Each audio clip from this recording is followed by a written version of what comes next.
कहानी अब तक। शाम का समय था। विपाशा का नौकर रामू अपनी मालकिन के कमरे में आया और पूछा, मैम साहब खाना रेडी है, टेबल पर खाना लगा दें। विपाशा ने रामू से कहा, रामू मेरा एक काम करोगे? रामू ने कहा कि हाँ बिल्कुल करूँगा। विपाशा थकी सी आवाज़ में बोली, मेरी तबीयत ठीक नहीं लग रही है, थोड़ा तेल गर्म कर लाओ और मेरे हाथ पैरों में मालिश कर दो। रामू ने कहा, ठीक है मैम साहब, मैं तेल गर्म करके लाता हूँ। विपाशा उस समय गाउन में थी और अपने बेड पर आराम कर रही थी। रामू 5 मिनट में तेल गर्म करके कमरे में आ गया।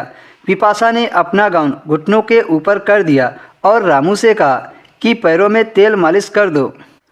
रामू जी मैम साहब कहकर उसके पैरों में तेल मालिश करने लगा। विपाशा ने जानबूझकर अपना गाउन ऊपर तक उठा दिया था ताकि वह रामू को अपने जलवे दिखाकर अपनी ओर आकर्षक कर सके, क्योंकि विपाशा का पति तो अक्सर ही घर से बाहर रहता था। इस वजह से विपाशा हमेशा प्यासी ही बनी रहती थी।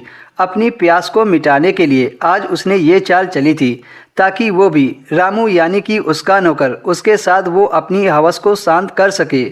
उसके नौकर रामू का भी यही हाल था। वो भी पिछले 2 सालों से अपने घर नहीं गया था। वो भी औरत का शरीर पाने को तड़पने लगा था। रामू अपनी मालकिन के पैरों में मालिश करते समय उनकी जांघों को बड़ी गौर से घूर रहा था, जहां से उसे देखने में बहुत मज़ा आ रहा था। रामू की उंगलियों की पकड़ विपाशा की जांघों पर पहले से भी तेज हो गई थी। फिर विपाशा पलट गई और रामू से बोली, रामू मेरा गाउन ऊपर तक कर दो और मेरी पीठ पर भी तेल मालिश कर दो, मेरे पीठ में बहुत दर्द हो रहा है। रामू ने विपाशा का गाउन ऊपर तक उठा दिया और पीठ पर मालिश करनी शुरू कर दी। विपाशा ने दीवार पर लगे शीशे में सब देख लिया था कि रामू की नज़र कहाँ पर है।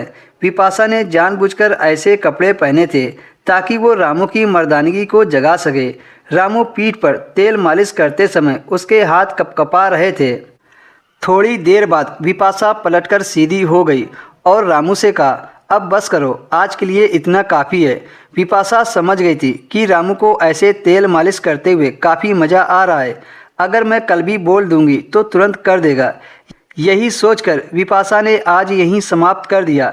विपाशा भी अपने नौकर रामू के साथ उस पल का मज़ा लेना चाहती थी, पर धीरे धीरे वो रामू को इस काम के लिए तैयार कर रही थी।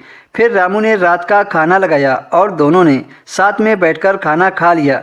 खाना खाने के बाद विपाशा अपने कमरे में सोने के लिए चली गई और रामू घर के बाहर बनी कैबिन में सोने के लिए चला गया।